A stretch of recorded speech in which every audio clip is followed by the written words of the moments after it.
Good afternoon. I'm Dustin Grove here with meteorologist Sean Ash. On this Tuesday, we begin with a weather impact alert. These bitterly cold temperatures will not let up. No, you go back to Sunday afternoon, that's when we dropped sub-zero in the wind chill. That's where we still are, and we got almost another 24 hours. Still waiting. Still holding on here, friend.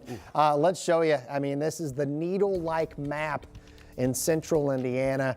Wind chills ranging from 10 to as low as almost 25 below zero here. So this type of air that we're showing you, if you don't have your skin covered up and you're standing outside for half hour or less, frostbite, just like that. So that's why we continue with the weather impact alert here for today. Within this bitterly cold, we're also, not surprisingly, seeing a few flurries flaring up from time to time, and you'll see those as well. Temperatures, they definitely a stinger of a day. This is the vantage point here from our station looking south. You can see some of those flurries mixing with sun. We're at 2 right now. Temperatures are actually going down courtesy of this west-northwest wind. Bottom line here, the cold hard facts: 46 straight hours of sub-zero wind chills, our afternoon highs in the single digits, and we're expecting our coldest lows with this batch, not of the season, but with this batch of cold air coming tonight, going to range from about 5 below to about 0. So from now until about 10 a.m. tomorrow, those are your wind chills. There's the frostbite time. Expect more school delays tomorrow morning here. Limit your outdoor time if possible. We do warm up. We'll have that, and also the big winter storm in the south coming up in the forecast. Okay, looking forward to hearing about that, Sean. Thank you. To the headlines now, and new information on a disturbing crime on the city's west side. Police tell us a man called 911 saying he beat his wife to death at their home near 30th and West Kessler Boulevard. Our Chase Howell spoke with a family member of this couple who says both were former educators, a principal and a teacher with IPS. That's right. That family member tells me that Mary Ogle, formerly known as Miss Embry, taught here at this school that was once known as Forest Manor Middle School, and her husband was the principal. I also learned the two loved one another very much. Those living on Queston Drive looked out their windows to see tons of police Friday afternoon. You never thought anything like this would have happened. IMPD says they were called to one of the homes on the street after a 79-year-old man called police saying he beat his wife to death, shocking their family and sending a shockwave through the neighborhood. They would walk the entire neighborhood holding hands, talking to each other. You know, they'd stop and talk to me once in a while. They were nice people. Robert Smith has lived on the street for 8 years. He says the couple was always in good spirits and were great neighbors. This family was so wholesome and nice. We just didn't think anything like that would ever happen to us around here. Several former students of the couple taking to Facebook to remember the two. I also want to note that family member tells me the Ogle and Embry family are united. As for the man who allegedly killed Mary, he's been arrested on a charge of murder, but no formal charges have been filed yet by the Marion County prosecutor. Reporting here in Indianapolis, Chase Howell, 13 News.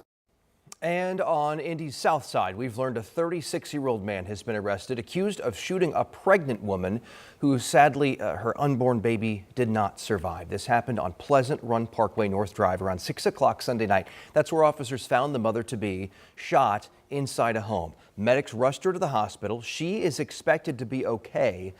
But again, her baby did not make it. Police used license plate reading technology to track the suspect down. Officers arrested him just 30 minutes after the shooting on a preliminary charge of attempted murder.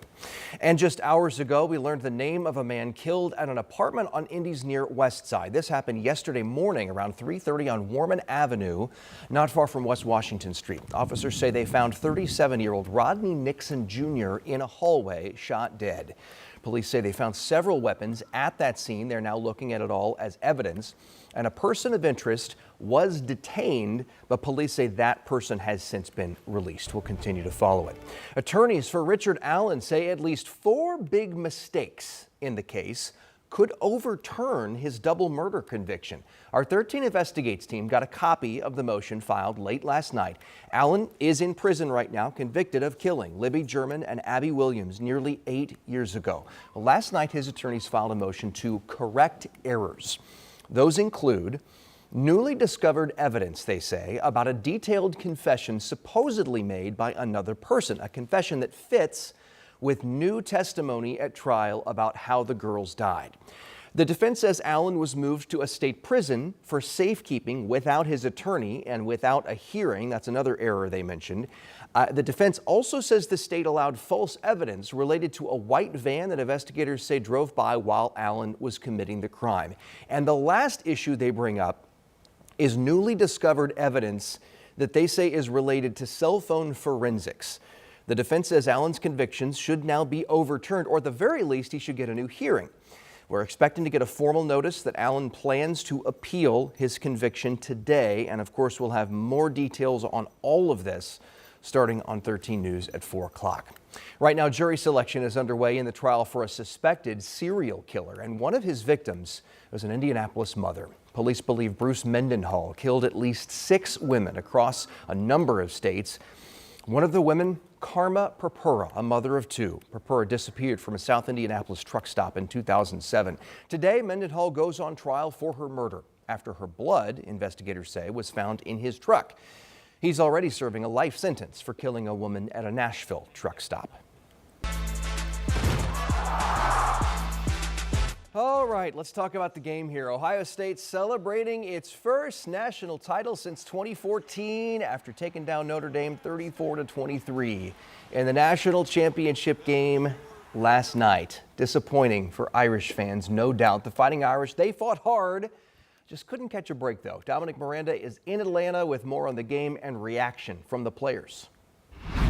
A disappointing end to what was a magical run for Notre Dame. The Irish fall in the national championship game 34-23 at the hands of Ohio State. It was virtually an uphill battle all night long. After a dream start, it went down pretty quickly for the Irish, but the fight shown down the stretch, a microcosm of what was an incredible season. You know, we obviously didn't play the way we needed to get the outcome we want. A dream start with no follow-up act. Self-inflicted wounds, a brutal defensive performance, and too little too late saw the Irish lose its first game since week 2.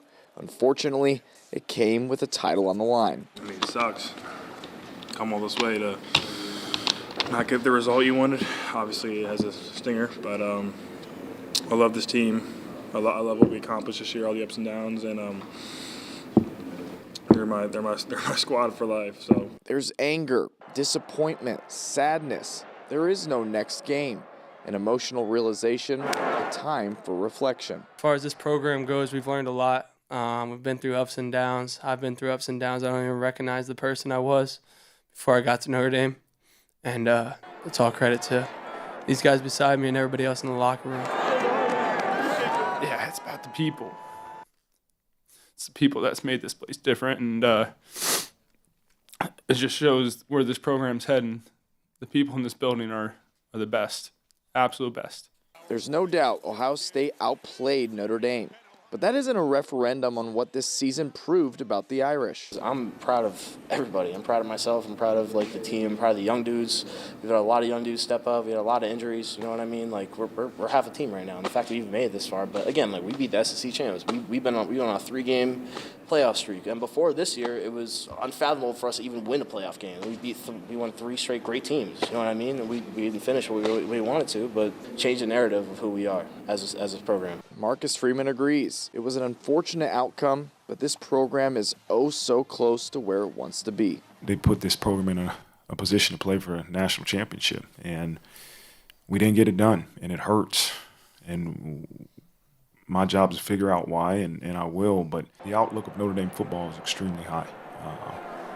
As long as the people in that locker room that come back understand what it takes, the work these guys have put in, there's a lot of success in the future. To the victor goes the spoils. Ohio State climbs the mountaintop of college football while the Irish are still without a title since 1988. Look, Notre Dame didn't play their best game, not by a long shot, but you heard those players say this program is back on the map and they're trending in the right direction. And rest assured, Marcus Freeman will have these guys back here very, very soon. We'll have much more on this game on WTHR Plus, though. For now, Dominic Miranda here in Atlanta, 13 Sports.